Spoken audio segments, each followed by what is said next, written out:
Pemirsa, tercatat ada 82 RW di DKI yang masuk dalam zona merah. RW terbanyak yang masuk zona merah ada di Jakarta Selatan. RW berstatus zona merah itu tersebar di 5 wilayah Kota Madya, Jakarta, dan Kepulauan Seribu. Zona merah terbagi dengan rincian Jakarta Utara sebanyak 4 RW. Jakarta Timur 6 RW, Jakarta Selatan 41 RW, Jakarta Pusat 16 RW, kemudian Jakarta Barat 13 RW, dan selanjutnya ada Kabupaten Administrasi Kepulauan Seribu 2 RW. Banyaknya wilayah yang masuk zona merah ini diduga karena pengawasan yang kurang ketat.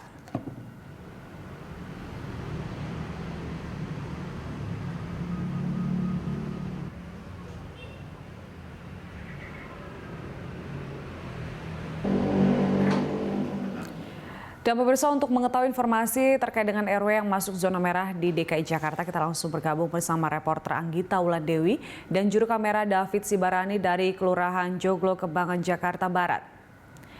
Ya, Anggita, Joglo termasuk kawasan zona merah. Nah, untuk pembatasan kegiatan masyarakat sendiri di sana seperti apa sebenarnya? Iya, Jakarta Barat sendiri menyumbang 13 RW yang masuk dalam zona merah, 6 diantaranya adalah RW dari Kelurahan Joglo. Pembatasan kegiatan masyarakat yang dilakukan di Kelurahan Joglo ini sendiri dikatakan oleh Kepala Kelurahan Joglo sudah dilakukan secara rutin, di mana ini mulai diperketat sejak diberlakukannya pembatasan kegiatan masyarakat lewat PPKM skala mikro, tingkat RT dan juga RW. Di antaranya adalah menindak kerumunan dengan membubarkan kerumunan warga, kemudian juga mendisiplinkan jam operasional tempat yang berpotensi memunculkan keramaian seperti warung makan dan juga pasar tradisional. Selain pembatasan kegiatan, baru saja juga tadi pagi menurut Kepala Kelurahan Joglo Matrullah, mereka baru saja membentuk tim Satgas COVID-19 dari Kampung Tangguh, dan ini nantinya tim Satgas COVID-19 ini dibentuk untuk bertugas menekan penyebaran COVID-19 di Kelurahan Joglo. Dari 6 RW itu, 1 RW yang baru dibentuk Kampung Tangguh dan juga Satgas COVID-19 dengan tingkat lingkup yang lebih kecil yaitu tingkat RW adalah di RW 2 karena memiliki penyebaran kasus COVID-19 paling tinggi di antara RW lainnya di Kelurahan Joglo yaitu sebanyak 51 kasus. Selain membentuk tim Satgas COVID-19 khusus di tingkat RW tadi pagi, pihak Kelurahan Joglo juga baru saja melakukan operasi penindakan membubarkan keramaian dengan menutup pasar Minggu pagi tadi di Kelurahan Joglo, di mana penutupan pasar ini sudah dikatakan dilakukan secara rutin dan sudah berjalan 4 minggu. Penutupan tempat yang berpotensi untuk memunculkan keramaian di Kelurahan Joglo ini sendiri dilakukan dengan unsur gabungan, yaitu melibatkan TNI, Polri, Satpol PP, dan juga dari pihak kelurahan.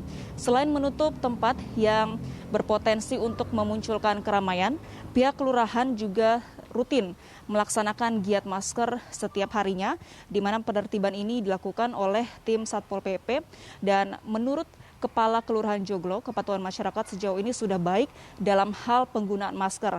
Namun memang terkadang warga di sini masih kedapatan melakukan kerumunan.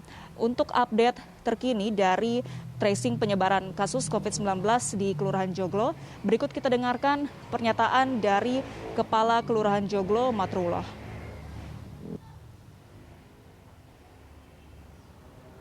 Untuk wilayah Joglo, memang saat ini yang masuk zona merah terdiri dari 6 RW.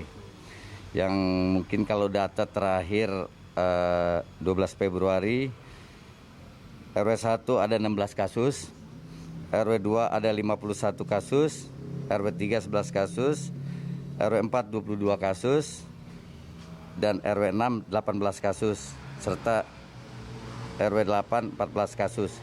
Jadi 6 RW itu yang zona merah ya.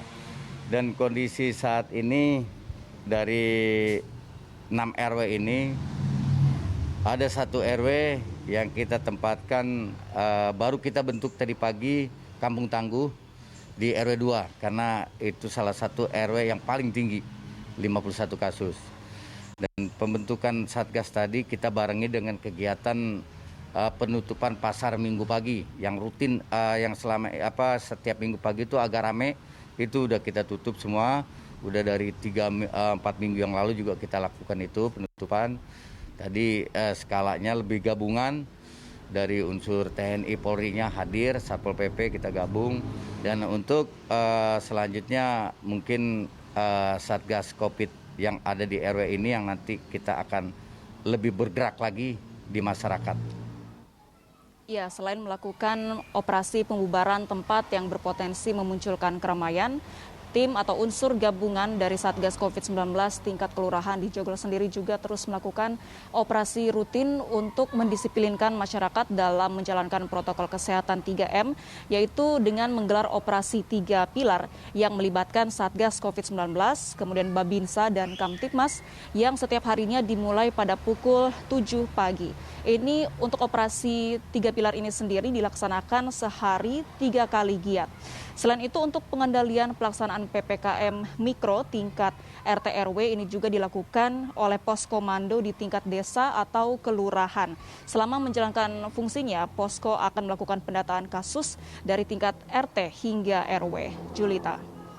Ya, untuk tracing sendiri dilakukan di sana seperti apa dan juga ada pemantauan khusus tidak untuk mungkin yang masyarakat yang positif COVID-19 dan diisolasi di rumah? Ya, Julita, menurut Kepala Kelurahan Joglo Matrullah, untuk warganya yang terpapar COVID-19 di Kelurahan Joglo ini sebagian besar menjalani perawatan dengan melakukan isolasi mandiri di rumah mereka. Dan untuk memastikan warga yang menjalankan isolasi mandiri ini sudah sesuai dengan aturan yang diturunkan oleh Kementerian Kesehatan, Kelurahan Joglo sendiri melalui Satgas COVID-19 dari Kampung Tangguhnya ini bertugas untuk memantau para masyarakat atau warga Kelurahan Joglo yang sedang menjalankan isolasi mandiri.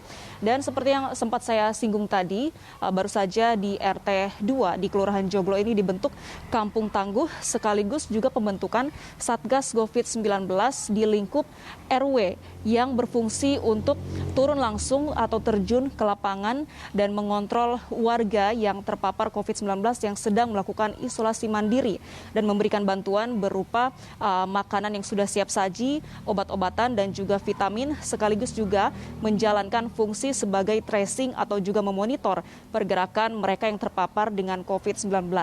Pembentukan Kampung Tangguh ini sendiri merupakan upaya untuk mendorong masyarakat dalam berinisiatif mengatasi masalah secara mandiri dan juga dalam penangkalan virus selama pandemi COVID-19. Pemenuhan mandiri dari masyarakat ini sendiri melingkupi penyediaan ruang isolasi, posko kesehatan yang menyediakan vitamin dan kebutuhan obat-obatan bagi para masyarakat yang sedang menjalankan isolasi mandiri, dan juga dapur umum hingga lumbung pangan yang dapat dimanfaatkan secara bersama. Untuk pos pangan ini sendiri merupakan bentuk kerjasama tingkat kelurahan dengan dinas sosial, dan untuk penyediaan ruang isolasi nantinya akan menggait kerjasama dengan pihak dinas pemadam kebakaran. Menurut Kepala Kelurahan Joglo, untuk pembentukan posko-posko tersebut dalam Kampung Tangguh ini sudah disetujui dan tinggal menunggu penyelesaian administrasinya. Selama ini juga bantuan bagi warga yang terpapar positif COVID-19 di Kelurahan Joglo dikatakan sudah rutin diberikan, mulai dari pemberian makanan siap saji, sembako yang sudah rutin berjalan. Dan dengan adanya pembentukan Satgas COVID-19 di tingkat RW diharapkan nantinya pemberian bantuan akan berjalan lebih tepat sasaran. Demikian, Julita. Baik, Anggita, terima kasih untuk informasinya. Selamat bertugas kembali. Pemirsa, laporan dari Anggita Wulandewi dan juru kamera David Sibarani dari Kelurahan Joglo Kembangan, Jakarta Barat.